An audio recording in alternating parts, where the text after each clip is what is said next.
nuevamente con Omar López Mato, investigador en historia, autor de varios libros, y en este caso nos vamos a centrar, Omar, en un nuevo aniversario del golpe de Lavalle sobre Dorrego, el famoso movimiento decembrista del 1 de diciembre, en precisamente todo lo que es los alrededores de lo que hoy es Plaza Lavalle, precisamente denominado así,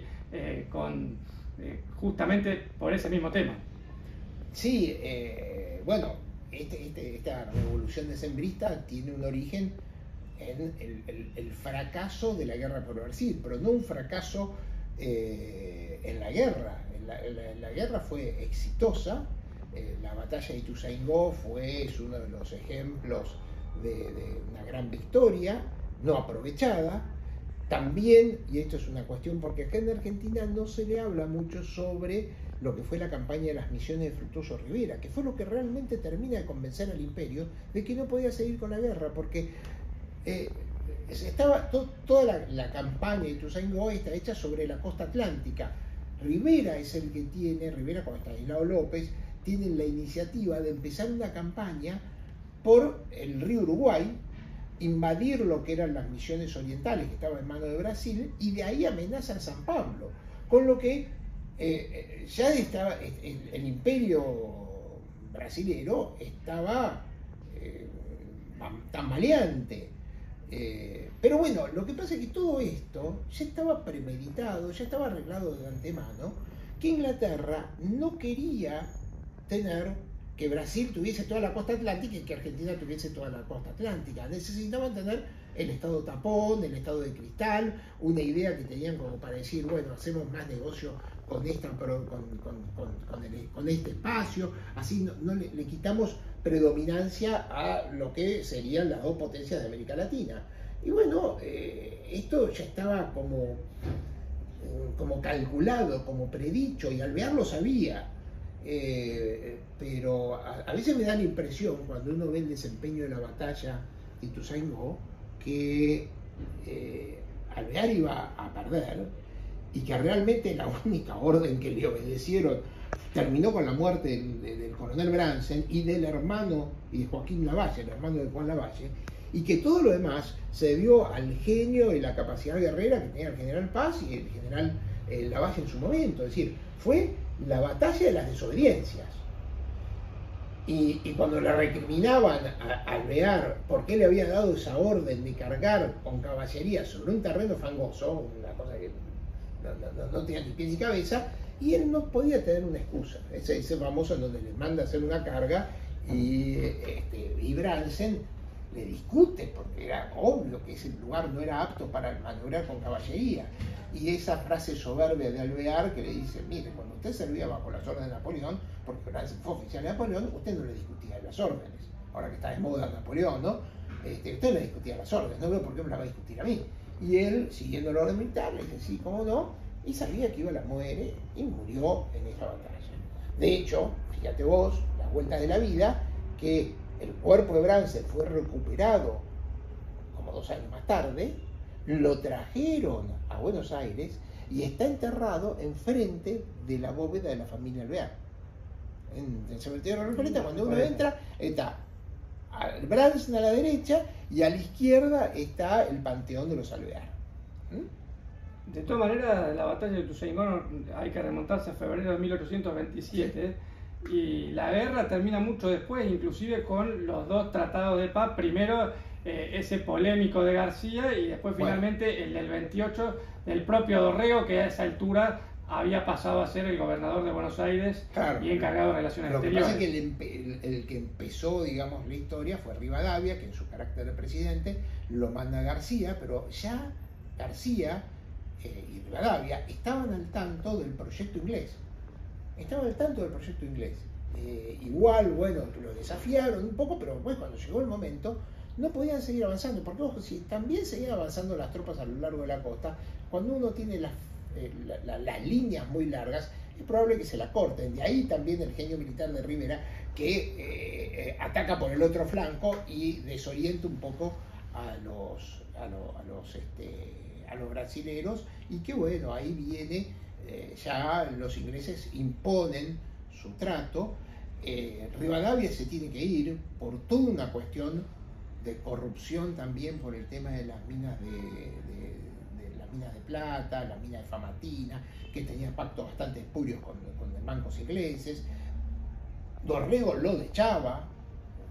Dorrego aparte manejaba un diario y realmente denuncia todas las maniobras fraudulentas de Rivadavia. A Rivadavia no le queda otra cosa que renunciar a la presidencia, y entonces Vicente Fidel López, Vicente López y Planes, el autor del himno nacional, es el segundo presidente de los argentinos, siempre olvidado, pero es el segundo presidente que viene a desarmar lo que había hecho Rivadavia. Y entonces las provincias se separan, se hace una confederación, se delega en Buenos Aires las relaciones exteriores, y Dorrego se convierte en el gobernador de la provincia de Buenos Aires, ¿no? Pero ya hay una confederación. Y bueno, y en esas condiciones, como tú dices, él apoyó la campaña de Rivera, porque la campaña de Rivera empieza literalmente cuando termina Ituzaingó, con toda una serie de conflictos internos entre La Valleja, que no se llevaba bien con Fructuoso Rivera, y Oribe, que tampoco se llevaba bien con Fructuoso Rivera. Bueno, pero eso fue. Y lo que pasa es que los ingleses empiezan a hacer, Lord Ponsonby viene a Buenos Aires y empieza a meterle el tratado. Es más, de hecho, hasta le hace una trampa a Dorrego, porque no le hace leer todo el tratado, le hace leer las intenciones, pero no leyó todo el tratado Dorrego, se lo ocultaron. Y cuando viene firmado de Brasil, ahí es que se desencadena la bronca de todo el mundo, porque el artículo 2 de ese tratado dice que los que van, que dice literalmente que Argentina se está rindiendo, cuando no es así. Entonces eso es lo que ocasiona el gran inconveniente, porque todos sabían que la praxis había sido de García, todos sabían que el contubernio estaba con Rivadavia, que Dorrego había tratado de salvar el honor de lo que había acá, pero esa trampa, eso de crear el Estado uruguayo, etcétera, reconociendo como una derrota argentina, no era lo que les gustaba a las tropas. Venían hacía 6 meses que no cobraban los sueldos. Es decir, el Estado estaba quebrado. Inglaterra lo fuerza porque no lo ayuda económicamente a la Argentina, prefiere entre Argentina y Brasil ayudarlo a Brasil, prefiere hacer su sueño del Estado independiente uruguayo, y Argentina y a Dorrego lo pone entre las cuerdas, no tiene plata, no tiene apoyo, y entonces llega un ejército maltrecho, con bronca, alterados en su honor, y bueno, y Lavalle y después Paz son los que vehiculizan el descontento. Dorrego había sido reelegido pocos días antes, entonces él tenía el consenso popular, pero Lavalle, con una influencia muy marcada de los rivadaristas, que esas famosas cartas que le manda Bonifacio de Carril, que le manda Varela, en donde lo instan a sacrificar a la figura de Dorrego, porque la revolución empieza el 1 de diciembre, pero el 13 de diciembre se fusila a Dorrego. O sea, en menos de 2 semanas, Dorrego tiene que irse a Buenos Aires, busca el apoyo de Rosas. Rosas le dice que no, que tienen que ir hasta Santa Fe para tener el apoyo de Estanislao López. Ahí es que Dorrego, no sé si tiene un caprichito o qué, pero bueno, entonces Rosas decide irse, lo deja solo a Dorrego, lo derrotan en Navarro en una batalla que dura 20 minutos, lo toman prisionero, y bueno, él pensaba, me mandarán al exilio. La sorpresa cuando le dicen, mire, tío, lo vamos a fusilar, la sorpresa de Dorrego es mayúscula, no pensaba que iba a ser víctima propiciatoria, como si fuese esa consigna de muerto el perro, muerta la rabia, consigna inocente de los unitaristas, y bueno, recibe la noticia, escribe sus notas de despedida a sus hijas, lo acompaña, le escribe una carta a Ascuénaga, al brigadier Ascuénaga, que era amigo de él, y creo que en algún momento lo ayudó cuando él estuvo en el exilio de Estados Unidos, hace esa proclama de que no quiere que se derrame sangre en su o venganza por su muerte, que no fue respetada, y es la apertura en las guerras civiles argentinas, y es fusilado acompañado por Gregorio Arauz de la Madrid, que lo sostiene hasta el último momento. Un año más tarde, es decir, Lavalle no puede conservar el gobierno. Esta fue una medida muy antipopular. Habíamos hablado antes de que el que lo reemplaza a Lavalle cuando está en campaña es el almirante Brown, ¿no? que también está sorprendido porque nunca piensa de que lo van a fusilar a Dorrego, que pensaba que le iban a dar un exilio, ya está, date. No, él está sorprendido por eso. Hasta está sorprendido Goodwin Parrish, que era el representante inglés en Buenos Aires. Hasta él está sorprendido de la medida que se toma. Lavalle vuelve, el gobierno se le hace insostenible. Ahí tiene esa famosa entrevista meses más tarde con Juan Manuel de Rosas, porque Rosas y Lavalle, claro, hay que entender a veces, la sociedad era muy chiquita. Entonces Rosas y Lavalle eran dos familias que se conocían desde chicos. Es más, creo que había una Ortiz de Rosas había sido nodriza de Lavalle, o Lavalle de Ortiz de Rosas, no me acuerdo cómo era la historia, pero compartían una familia común. Y está la famosa historia de que Lavalle va solo al campamento de Rosas, y como llega cansado, dice, me pongo a descansar, y se tira a descansar en un catre, y nadie lo molesta. Rosas es el primero que dice, no lo toque. Hablaron, tomaron mate, arreglaron las cosas, pero después el gobierno se le hizo insostenible a Lavalle, se tuvo que ir al exilio en Uruguay. Ahí tuvo una estancia en un lugar que se llama en Uruguay, justamente en Bues de Lavalle, en donde crió caballos, para las guerras civiles uruguayas, y Rosas se convierte en el gran árbitro de la política de la política argentina. Entonces ahí empieza su carrera ascendente. Sí, de todas maneras, eso que mencionaba tiene que ver con Cañuelas, después no se respeta, sí. Termina siendo, digamos, lo final en Barracas, que se encuentran nuevamente. Y en la batalla de Puente de Márquez, ahí también. Claro, porque la de Puente de Márquez es previa. Sí. Y ahí justamente mencionaba hace un rato a Estanislao López, también fue fundamental. Sí, porque el apoyo de Estanislao López realmente consolidó toda la idea del federalismo. Desde un primer momento, ya hacía varios años, 10 años, López venía siendo el árbitro o uno de los referentes del federalismo, confederación, ¿no? Argentina. Es decir, López sostuvo 4 guerras entre Santa Fe y Buenos Aires.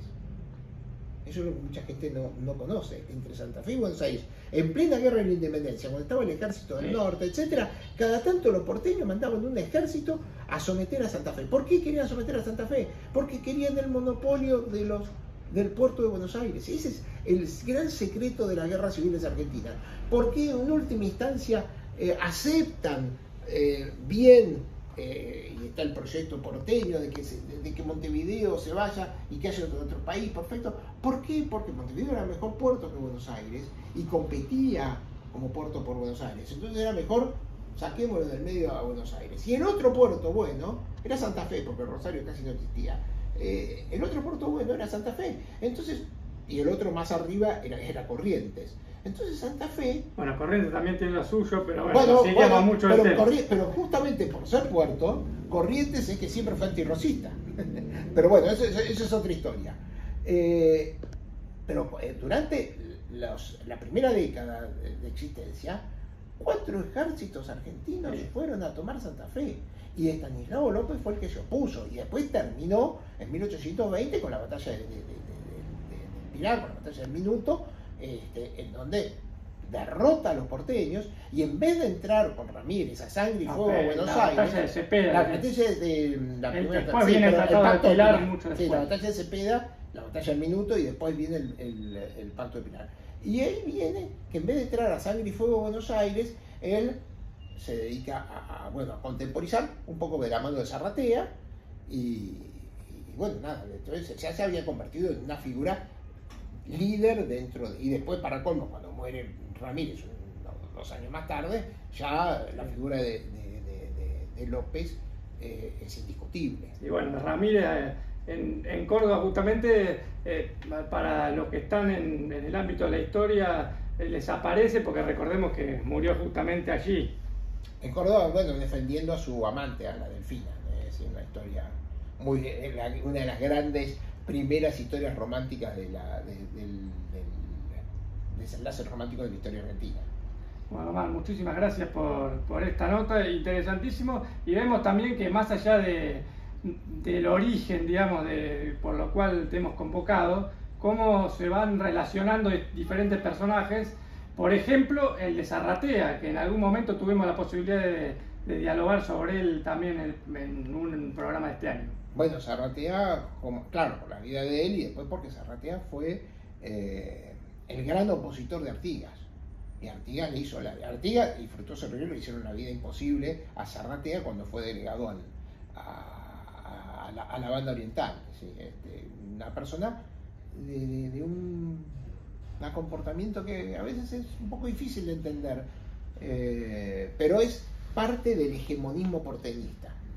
Zarratea es uno de esos artífices. De hecho, terminó como embajador de Rosas en Europa, terminó sus días en París.